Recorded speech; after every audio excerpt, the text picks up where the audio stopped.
Welcome everyone to Daf Yomi, 1 week at a time, Masechet Avodah Zarah.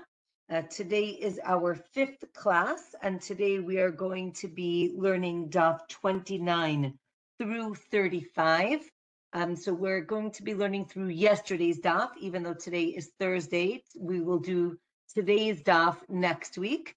Thank you, as I said, thank you everyone for your flexibility. Sorry that I've been changing dates, but in the summer it's a little challenging. Actually, Baruch Hashem, my son graduated college yesterday, so we went to graduation, so it was very exciting.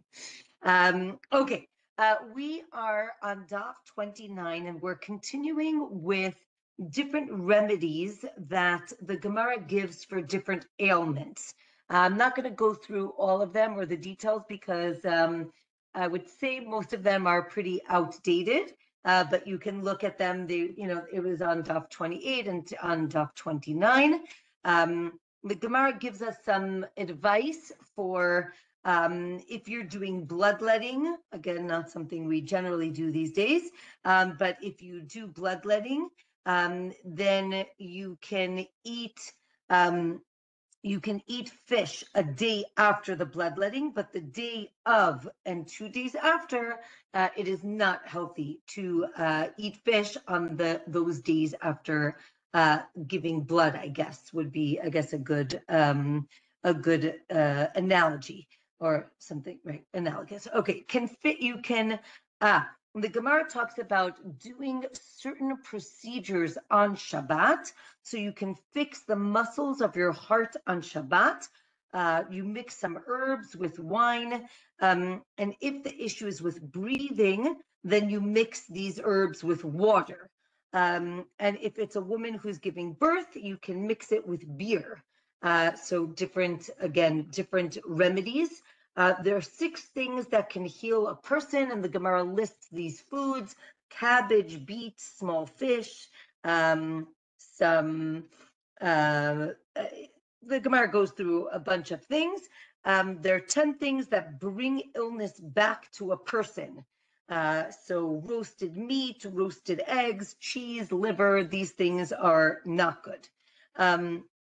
Let's go. Now we're going back to what we started discussing, which was things that we can or cannot do with a non-Jew. So just to remind us, if I use the word non-Jew, it does mean idol worshiper. I will try to say idolater. It's a little harder to say, but it means a person who is not Jewish, who is a worshiper of idols. It does not mean your friendly neighbor, Bob, who lives next door, who is not bowing down to any pagan deity.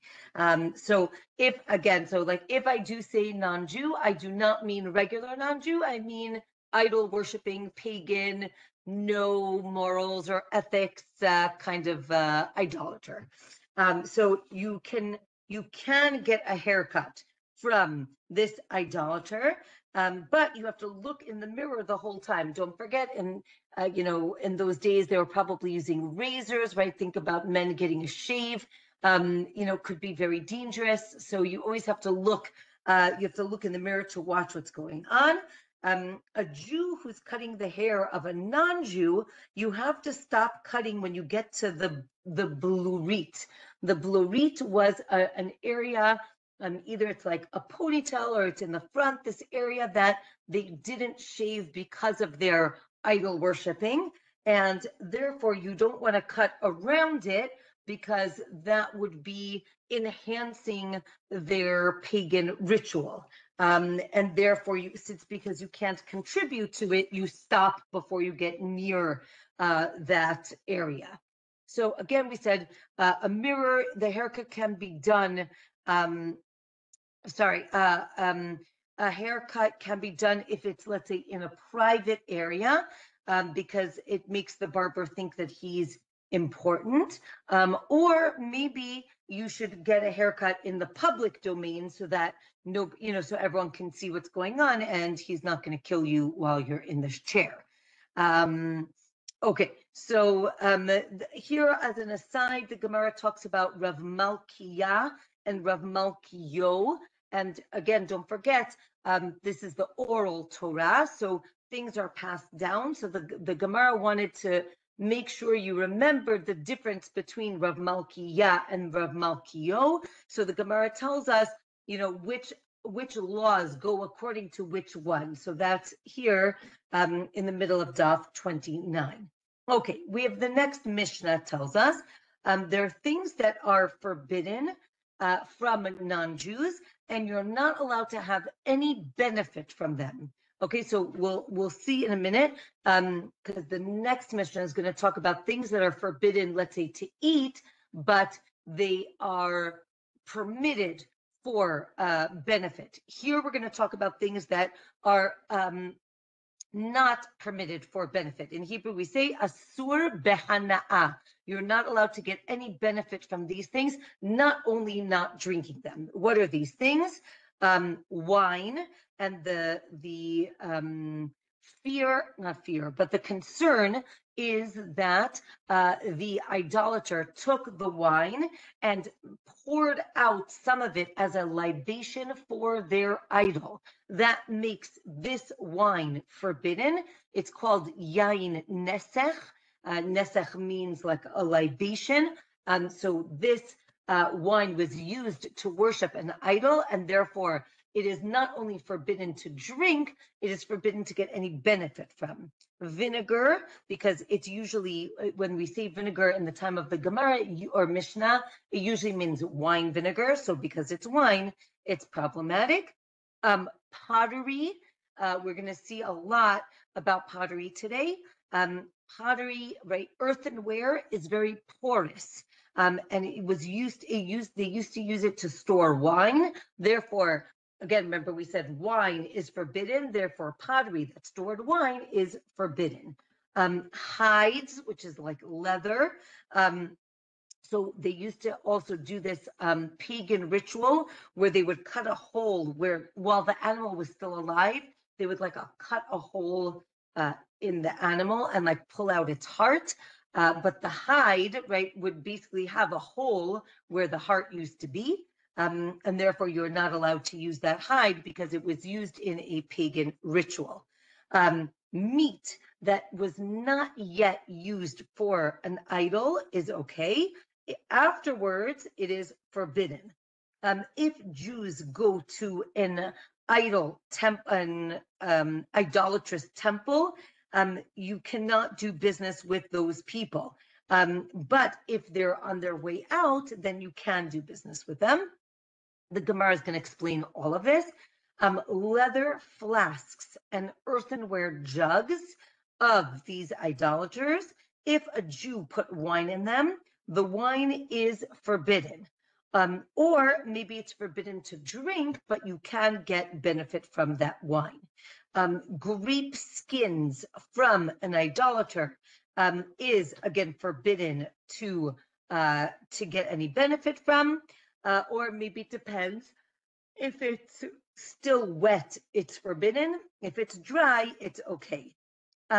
Murias, we'll see, this is like a fish brine, and cheese from a non-Jew is forbidden to get any benefit from, or maybe it's only forbidden to eat it, meaning it's not kosher, but you could get benefit from it. And the Mishnah explains that cheese is forbidden because they use the stomach enzyme of a non-kosher animal, an animal that was dead, basically a nevela, maybe non-kosher. We'll talk about that soon. Or maybe it was because it was made in the stomach of an animal that was sacrificed for an idol. Okay, that is the Mishnah. So now the Gemara is going to go through all of these topics. So the first one is wine. Okay, wine from the idolater is forbidden, as we said, because they use the wine as a libation for the idol. And pouring wine libation is similar to a sacrifice, and therefore it is forbidden, and it is and forbidden from getting any benefit. We said vinegar of a Jew that was deposited by a non-Jew only needs one seal to close it, and we don't assume that he's going to use it, that the idolater is going to use it, like open it and use it. Wine that was cooked, and this is a very important topic because, and we could discuss it a little bit later, right? There are two types of wine. Wine that is what's called not mevushal, meaning not, I guess, cooked or pasteurized. I don't know if that's the word, but not cooked wine is seen as a better quality. And therefore, that was wine that we are concerned that the idolaters would use. However, cooked wine, which is called yain mevushal, is we assume that the non-Jew will not use this for his idolatrous behavior. Therefore, it is okay. So we'll see. So yain mevushal, like cooked wine of a non-Jew, is still forbidden, and it teaches that this yain mevushal, if it was deposited by a non-Jew, only needs one seal, because again, we don't assume that they are going to use it for their libations, because it's seen as subpar or not good quality wine, and they want to use the best wine. So that is the assumption that the non-Jew will not use wine that has been cooked. And therefore, we're not concerned that they're going to switch it out, and therefore one seal is enough. Okay. Another option, another case, Daf 30 talks about diluted wine. Now, diluted wine can be left overnight uncovered. This is another halacha, which we don't really have nowadays. In Hebrew, it's called gilui. Gilui means uncovered.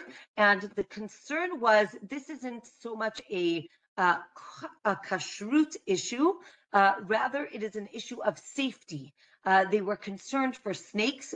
We do live in the Middle East. There are snakes, and they were concerned that if you leave wine, milk, or water uncovered overnight, we are concerned that a snake drank from it. And if a snake drank from it, we're concerned the venom went into this liquid. And therefore, any one of these liquids that was left overnight uncovered, you are not allowed to drink. Diluted wine, we're not afraid that the snake is going to drink. We're going to see that snakes are very particular about their wine, and they do not drink diluted wine. Cooked wine, we, again, mevushal, we're not afraid of the pagan ritual, and it can be uncovered overnight, because also snakes do not like cooked wine. Or no, snakes don't know the difference between cooked wine and not cooked wine, and it cannot be left overnight. Okay, we have a story of Shmuel and this non-Jew who are sitting together, and Shmuel let him touch the wine that was cooked, this yain mevushal. We see that these two, this rabbi, right, Shmuel, and this non-Jew were together a lot in different places in the Gemara. So we see that we are not concerned. This is, again, I'm not teaching halacha, but this week's class is going to be very practical, in the sense that if you are at a meal with a non-Jew, it is best to have yain mevushal, cooked wine, because if it is not mevushal, they really should not be pouring that wine, touching that wine, opening the bottle of that wine. So that's just some practical applications. Okay, what about partially diluted wine? It cannot be uncovered overnight, or maybe it was. The Gemara says that they actually saw a snake drinking from this type of wine, and therefore it cannot be uncovered overnight. If, however, a person slept next to the uncovered either water or wine during the day, then you can drink it because snakes are afraid of people, I guess, but maybe not. No, right? Snakes will still drink from it. They're not afraid. And therefore, if it is uncovered, you should not drink from it. Okay. Okay, back to wine. There are different types of wine: sharp, bitter, and sweet wine. Snakes will not drink from these types of wine, and therefore there's no issue of leaving it uncovered. Or because they are so special, that's what's so special about these wines. If the wine starts to sour for the first 3 days, there's still an issue of nisuch with the non-Jew and the gilui with the snake. But after 3 days, then it's okay, meaning we look at it as either spoiled wine or vinegar, and that is not a problem. Or we're still concerned for gilui, and therefore you should still cover it. Wine while it's fermenting, meaning before it becomes wine, there's no issue of gilui. Apparently, snakes do not like grape juice for the first 3 days. Okay, so that is about wine. There's the Gemara mentions a condiment from the time of the Mishnah and the Gemara called kutach. Kutach was this moldy bread mixed with milk. Apparently, it was a delicacy. There's no issue of gilui, even though we have with milk. With this, it's not an issue because it's very, very strong, and therefore snakes don't eat it. So we do not have an issue of snake venom. Also, water that's dripping into a barrel, as long as it's constantly dripping, there's no issue of being scared of a snake. Snakes will not drink from it.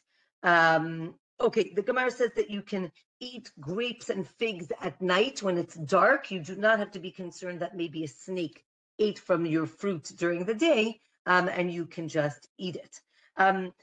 Another interesting thing, I did not look this up, but if someone wants to look it up, let me know. The Gemara says that there are 3 types of snake poison, depending on where it comes from. A young snake, the venom sinks to the bottom. A middle-aged snake, the venom stays in the middle. And old venom from an old snake floats to the top. And therefore, the Gemara says, even if someone drinks from a barrel of water and they don't drop dead, it doesn't mean that there isn't venom either in the middle of the barrel or at the bottom of the barrel. So don't think you're okay and just don't drink from that barrel. Also, you shouldn't spill any of this uncovered water into public domain. You shouldn't wash your clothing in it. You shouldn't wash in it. You shouldn't use it for your animals because we are very concerned for this type we're concerned for the venom. Okay, Leah says medically there's no difference. Okay, all right, good to know, but interesting. Okay, the Gemara talks about on Daf 31 3 categories of wine. Okay, the first one is called yain nesech. Yain nesech means wine that was used for idolatry. This is forbidden not only to drink, but also forbidden to get any benefit from, and it actually gives impurity, gives tum'ah, meaning we're going to make sure you don't touch it. The next one is called stam yenam. Stam yenam means regular wine that was owned by a non-Jew, but not used for idol worship. It was just wine that he had in his cellar. Again, forbidden from getting any benefit from, but it gives impurity, gives tum'ah, but on a different scale, right? You need more to become tameh. The third one is if you deposit your own wine in the house of a non-Jew. You cannot drink that he swapped out. He's like, oh, that wine looks wine. So you're not allowed to drink it, but you are allowed to have benefit from it. Okay. Again, okay, so the law is that if a Jew has again, we're talking about the Jew putting his own wine or her own wine in the house of a non-Jew. If the Jew has a key, or he sealed the wine and placed it in the house, so then he's allowed to drink it because he had the key to it. It was locked or it was sealed, so you would know if anybody tampered with it. Since we're talking about seals, you should know that, again, seal being the thing that closes a container, there's a concept of one seal and a double seal. So the Gemara says generally you need one seal, but for wine, you actually need two seals to make sure that they're not using it, or one seal is enough, or maybe everything needs two seals, but wine needs actually a person to watch it, or maybe two seals are enough and that's it. This double seal was like a seal and then like a stamp that closed it, and it needs to be tightly sealed. We want to make sure you can't like pour something out. Okay, the Gemara talks about like a wine flask. We're going to talk about flasks and jugs in a little bit, but it talks about how do you double seal a flask. A flask was this like leather pouch. So there was like an inner pouch and an outer pouch. So if you seal the inner pouch and then turn it upside down and then seal the top, that would be considered a double sealing, a double seal. If the opening is to the top, so then that's only seen as one seal. Okay, let's say, right, if you have a barrel of wine that was sealed in a city of Kutim, so then that's okay. But if you traveled on the road, then that's not okay, because we don't know, maybe he would drink from it. Beer from a non-Jew is forbidden because we don't want people to intermarry. We're going to talk a lot about this in this class and also next class, that again, the things that we were talking about in terms of either things that are not kosher, even things that are, or things that came in contact with idolatry, that's one level.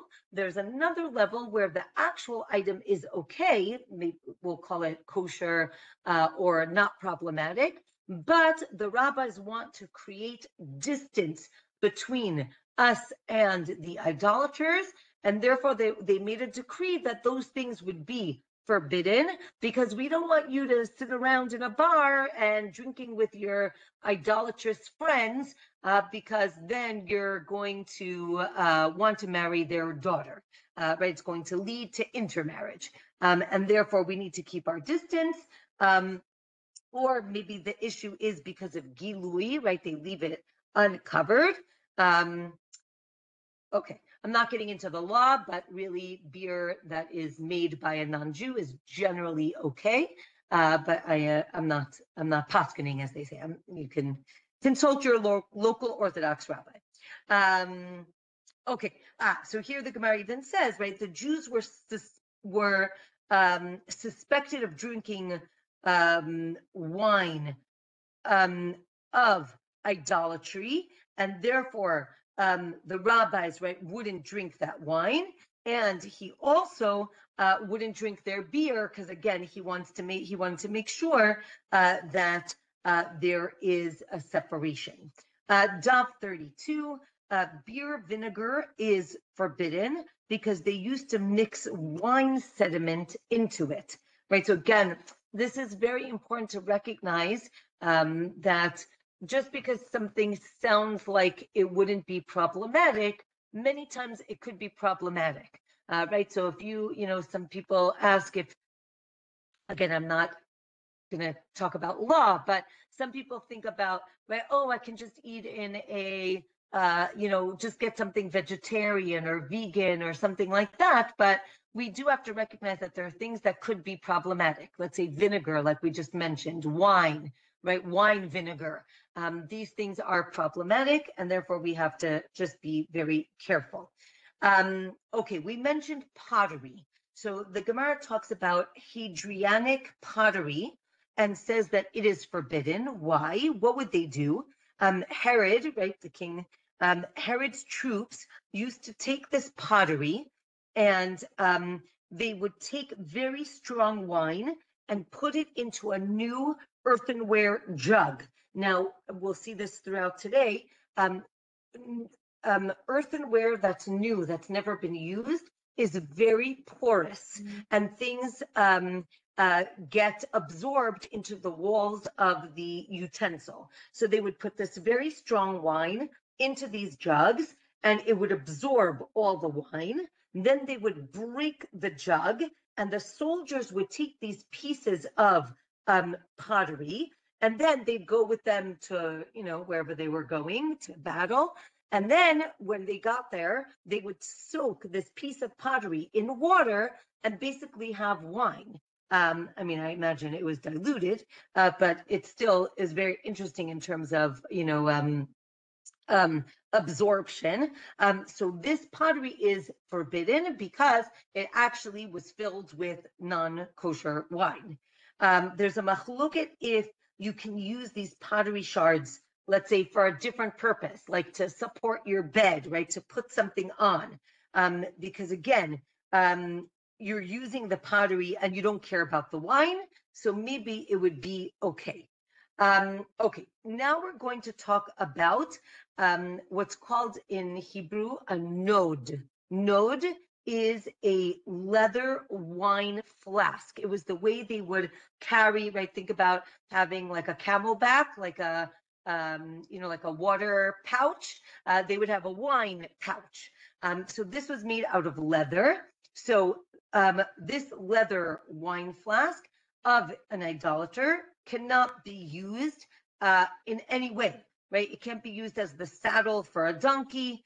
You can't buy them because maybe your flask is going to break, and then like you're going to be like, oh, wait a minute, I have this other flask, I'll use that. So you're not allowed to do it. Earthenware jugs, which are called kankanim or kankan, which in modern Hebrew means a pitcher. It was earthenware, pottery. You can buy from a non-Jew, just not that Herodian earthenware that we mentioned before. Okay, let's say we don't know what the non-Jew is thinking about, right? Unspecified intent of a non-Jew, we assume is for idolatry, or maybe not. And therefore, if you see an animal going into an idolatrous like temple, that animal before it was used, you can use it because it hasn't been used as a sacrifice. If it was already sacrificed, so then it is forbidden. And not only that, but it actually conveys very serious tum'ah, very serious impurity, like a dead body, actually. Okay, we cannot do business with a non-Jew who's on his way to the temple, but you can with a Jew because maybe he's going to do tshuva, maybe he's going to repent before he gets to the temple. Or no, because we assume that once he's on his way, that is where he's going to go.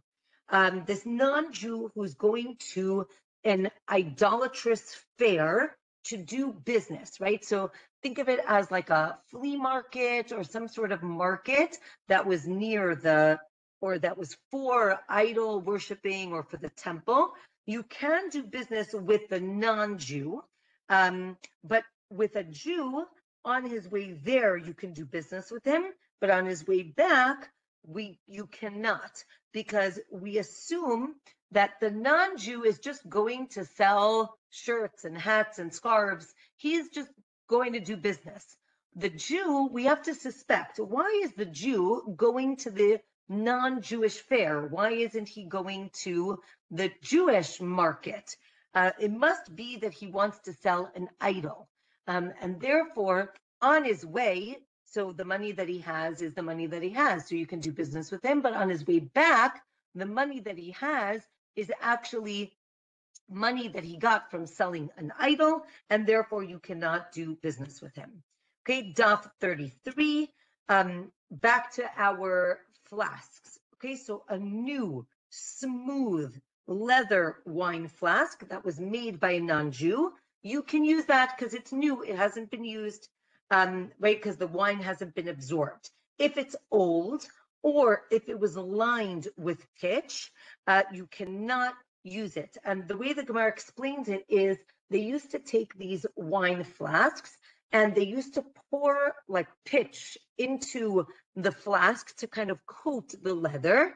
But as it was being poured in, or while it was still warm, they would pour some wine into it and have that get absorbed into the pitch so that the right pitch, like tar, has a very bad flavor taste, so you don't want that getting into your wine. So you pour wine in and have that get absorbed into the walls of the flask. Therefore, if it had pitch in it, we assume it also has non-kosher wine in it, and therefore you cannot use it.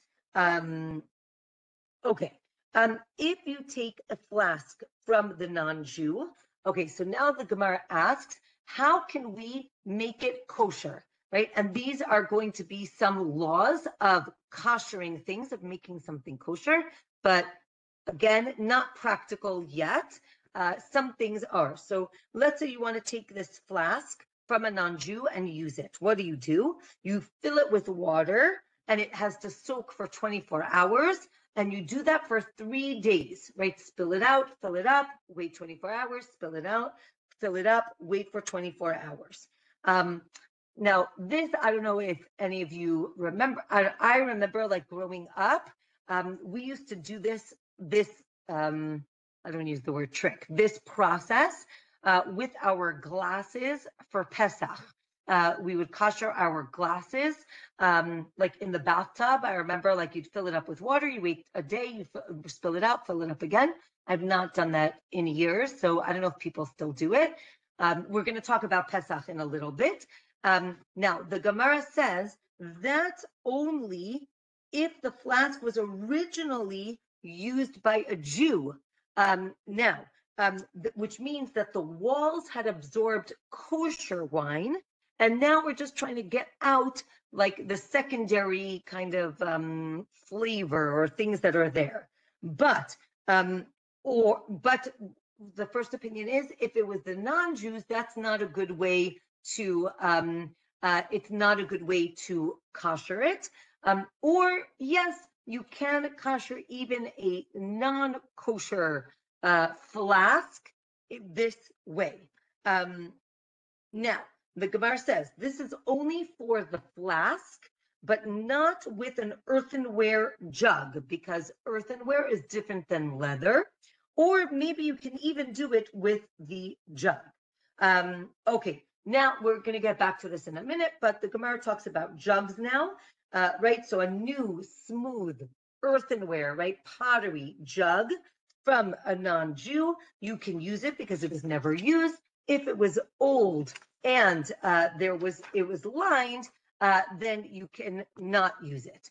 And again, the Gemara says you can kosher it with the water trick or with fish brine, which is very sharp, so you're allowed to do that. If the jugs of the non-Jews were put back into the kiln, right, that's another way to kosher it because you're heating it up. So that would be okay.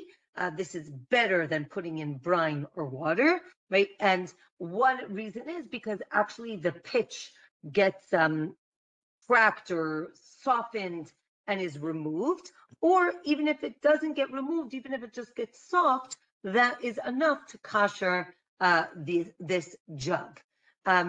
What about, they ask, putting hot wood chips on the inside of the jug?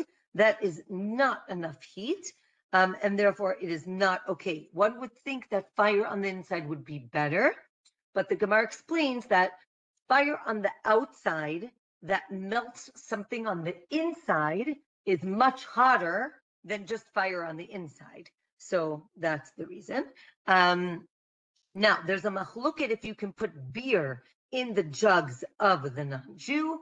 And then the Gemara talks about vessels that are made out of animal dung from a non-Jew for wine.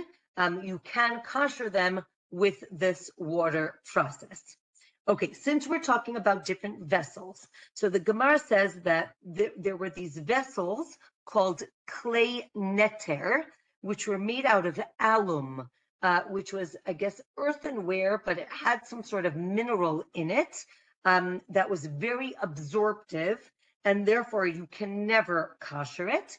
And if non-Jewish wine was in the Gemara tells a story that these soldiers came into town and they took the Jewish jugs, the kosher jugs, and then they put their own wine in it, and then they drank it, and then they left. So the question is, can you use it? The Gemara says, yes, it's okay. You just wash it out because we assume it did not get absorbed into the walls because it was only there temporarily. It wasn't stored there. Now, so we did leather flasks, earthenware jugs. Now the Gemara talks about cups, right? Cups, there's a machloket if you can use a cup of a non-Jew. Some say it's okay, some say it's not okay.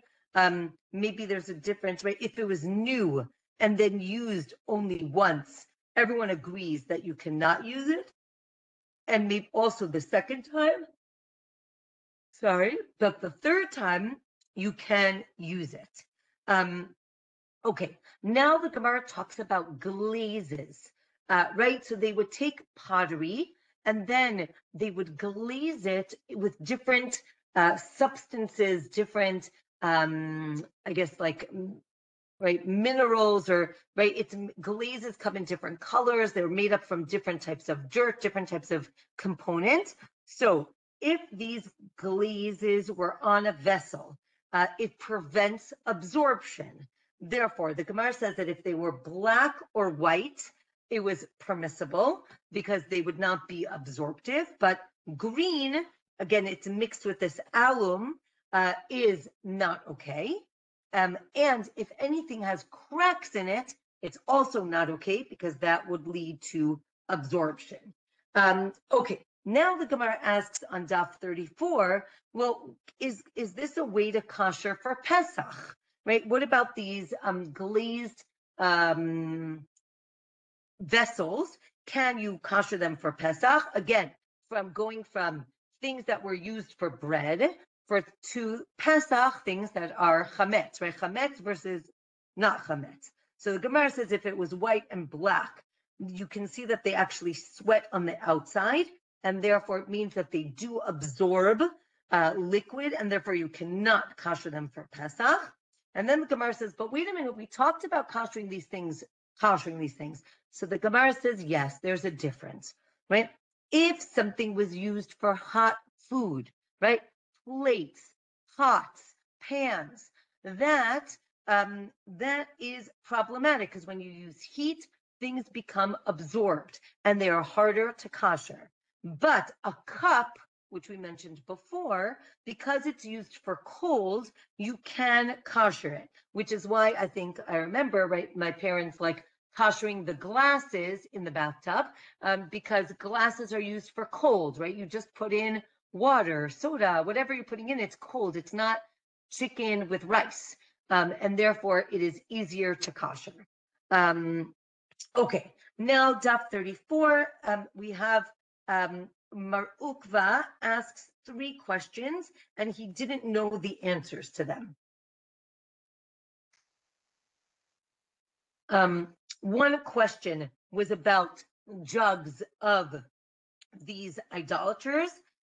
If they sat empty for 12 months, then you can use them, which again also is in the world of kashrut, that it may be, again, not paskening, but if something has not been used for 12 months, so then we say that it doesn't have any taste of non-kosher, and therefore maybe you can kosher it. And then again, Ask your rabbi.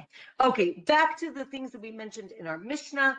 Grape seeds and grape peels are forbidden, maybe all together, or only if they're wet, but if they're dry, they are okay. Or for the first 12 months, they're considered wet, and after that, they're considered dry. When we say something is forbidden, it means that it's forbidden from eating and from getting benefit. Or, right, again, maybe we'll make a distinction. You can use jugs from an idolater after 12 months. Again, jugs are earthenware and leather flasks as well. And red and black jugs are okay after 12 months as well. Okay, we mentioned this food called murias. It was like this fish brine, fish something. They would basically like chop up fish and mix stuff together. If it's made by an expert idolater, it is okay because he will only put in kosher fish. Apparently, that's the right way to make it. But if he's not an expert, you cannot buy it for him because maybe he'll, again, because it's chopped up, you can't see what's in it. We do not trust an amateur. Okay, we talked about cheese. So cheese, now we're going to get into a whole discussion about cheese. Right, so the Gemara talks about cheese of Unyaki from this certain place. All cheese from that place is forbidden because in that city, most calves were used for idolatry. And therefore, we assume that the calf that you're using its stomach or the enzymes to make the cheese was probably used for idol worship. Okay.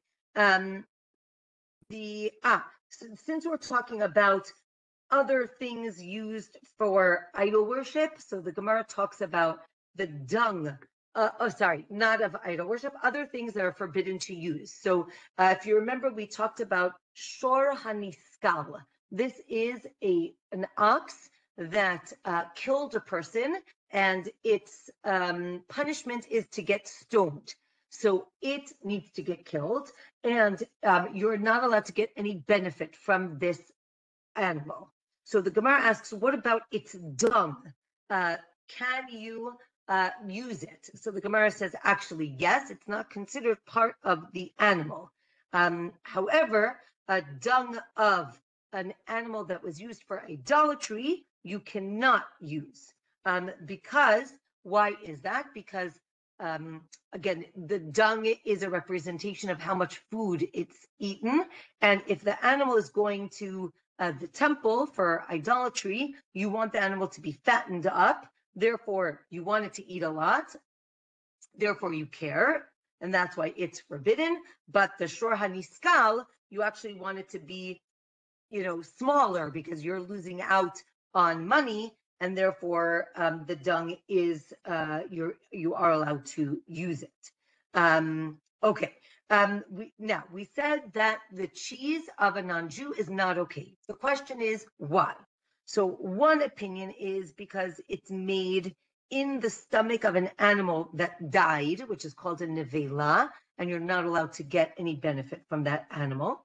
The Mishnah compares it to an olah and says that a kohen can eat the rennet of an olah,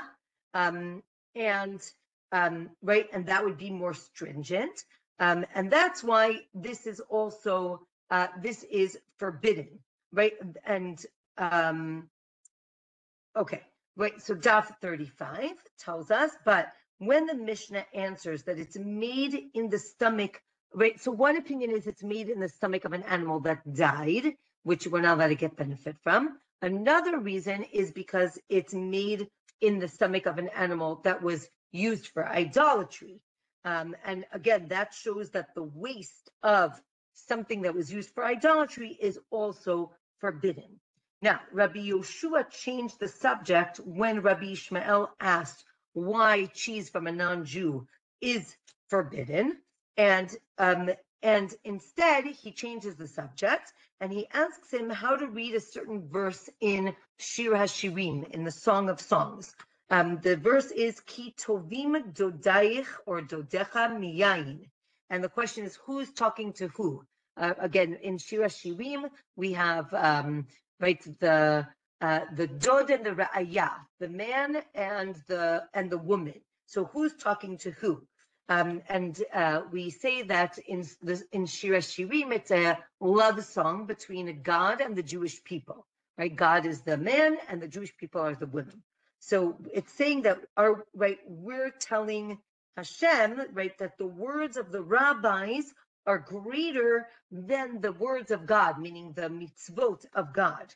And really, Rabbi Yoshua is answering the question, right? What is he saying? That this is a new decree. The rabbis decreed that cheese from a non-Jew is forbidden. It's not forbidden from the Torah, it's forbidden from the rabbis. And he's saying this is a new decree, and therefore don't ask too many questions about it. Just accept the decree from the rabbis. So the Gemara says maybe the reason that we don't eat cheese from the non-Jews is because maybe there's venom in it. Again, maybe they left it out. And this is very interesting. I mean, it's all very interesting, but the Gemara says that the rabbis don't disclose the reason for a new decree in the first 12 months because they're concerned that people will argue with the reasoning. And therefore, they just put out a decree, no questions asked. After a year, they're going to explain it, which I think is fascinating, and I don't think that would work nowadays, but it is an interesting concept. The Gemara says, wait a minute, if you're concerned, now, and it goes through each reason, right? If you're concerned about venom, why are you concerned about venom? Because if it dries out, it shows that it doesn't have any venom in it. Another thing, which again, you can Google for me, I didn't check, but apparently non-kosher milk, meaning milk from a non-kosher animal, doesn't solidify, and therefore you can't make cheese out of it. However, the Gemara says that, so therefore you don't have to be concerned, but the Gemara says, no, that's not true, because there's always some of the whey, which is like milk solids, but that don't become really solid. And maybe even if you have solid cheese, there could be some non-kosher milk in it. Or maybe the issue is that it's made in the stomach of the non-kosher animal. Now, there's two options. One is that they use the rennet, they use the enzyme from the lining of the stomach. The other is that it's actually made in the stomach. That's a machloket, or of how they made the cheese, or maybe because they smear lard on the cheese, or maybe they use wine vinegar to curdle the cheese, or maybe they use sap from a tree that is orla, meaning it's a young tree that we're not allowed to get any benefit from. Okay, great. Next, Mishnah, the last one for today. There are things that are from idolaters that we're not allowed to eat, but we can get benefit from them, right? So it's a lower level. You can get benefit from it, but you're still not allowed to eat it. What are these things? Milk, bread, and oil, right? Again, not because we think that it's not kosher, but we are concerned for what's called chatnut, from the word chatuna. We're concerned that it'll lead to intermarriage. The Mishnah says, well, maybe oil is okay. The Gemara is going to talk about that. Also, cooked food, pickled vegetables, because it used to have wine in it, chopped fish, because we don't know what kind of fish was used, small fish, because we don't really see the scales and the fins, and chiltit, which is this sharp vegetable, and a certain type of salt. So now the Gemara explains a little bit. Right, milk. The Gemara says, wait a minute, milk, are you afraid that it's from a non-kosher animal? But that doesn't make sense because, again, you can look it up for me. It says that it's actually a different color if it comes from a non-kosher animal. I'm assuming it doesn't mean that it's red, green, or blue, but I think that it has a different tint to it. So the Gemara says, again, they said, well, if you're it's the same color, well, you can make cheese out of it to see if it's not kosher. The Gemara is like, well, what if I want to drink it right now? And therefore, if you watched the non-Jew milk the cow, then you can drink the milk, and if not, then not. From here, just again as an aside, this is where we get the concept of Chalav Yisrael, which is the concept of only drinking milk that comes from Jewish sources. Another, right, and then there's a very famous tshuva, very famous decree made from Rav Moshe Feinstein, made a long time ago in America, because yes, responsa, good word. Rav Moshe Feinstein said that it's complicated to get Jewishly milked milk. That was not English, but you understand. Rav Moshe said that in America, milk was what's the word? Regulated, that it had to be from cows. It cannot be from any other animal. And therefore, he said that in America, you can have what we call chalav stam, right? Milk from non-Jews, because we assume that because of regulations, everything comes from a cow. But as you know, there are some people who will have regular milk. There are some people who will have only what's called Chalav Yisrael. So that's where it comes from. This is the daf where it comes from. Okay, cheese, as we've mentioned, we're concerned that there is some non-kosher something in the cheese. Bread is a good question. So the Gemara says, actually, Rebbe thought that maybe it was okay to eat non-Jewish bread if you're like in the field with him. Because it's not about, we're not afraid you're going to, marry that guy or, lead to intermarriage. So maybe it's okay. But he still, even though he thought it shouldn't be problematic, he did not say that it's okay. However, right, if there is no Jewish baker, then maybe bread from a non-Jewish baker would be okay, or maybe only in the field, right? And this is the concept of what's called Pas Yisrael, or Pat Yisrael. Pas Yisrael means bread baked by a Jewish baker, as opposed to, right, bread not cooked by a non-Jew. Again, it doesn't seem to be, there are different opinions, but it doesn't say because we're concerned it's not kosher. In general, bread, definitely in the time of the Mishnah and the Gemara, right, and nowadays also certain bread is made with flour and water, right? Flour, water, maybe, right, some yeast, right? So I know, like, if you go to Paris and you want to get a baguette, most of them are kosher. I'm not paskening, but, right, most of them are kosher, meaning it's not, right now, it's not an issue of not kosher. It's an issue of, right, being too friendly with the non-Jew. And we will pick this up next week, where we will discuss other foods, drinks, and if they are allowed to, if they are from a non-Jew, are you allowed to eat them or not? Okay, we have like 2 minutes, so if anybody has any questions, I'm happy to answer them. And otherwise, wishing everybody a Shabbat Shalom and a Chodesh Tov, as Rosh Chodesh is on Shabbat, and we are going to be entering the 9 days. Yes, any questions or comments?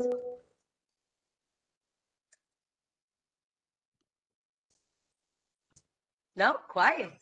Nowadays, when you go to the supermarket in France, you don't have any interaction maybe with the cashier, but it's not.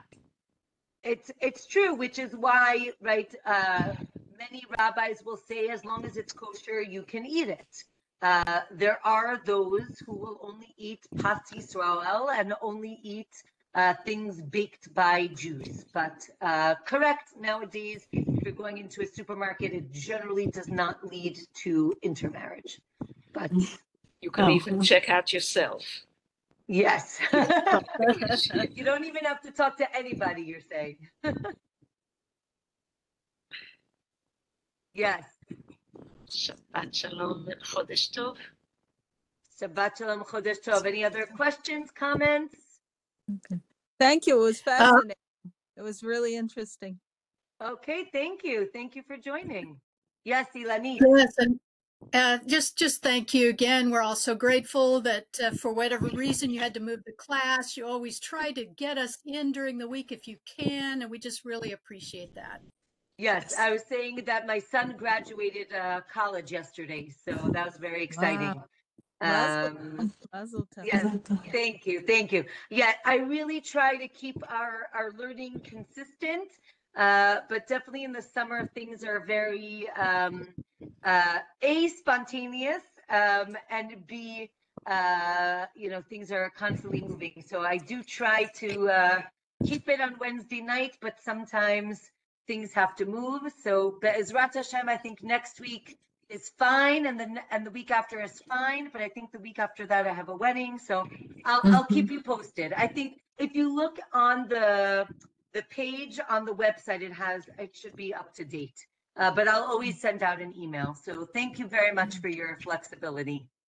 Oh, thank you. And thank you for giving us this year. My pleasure. Thank you, everyone. Shabbat shalom. Okay. Shabbat shalom, chodesh tov.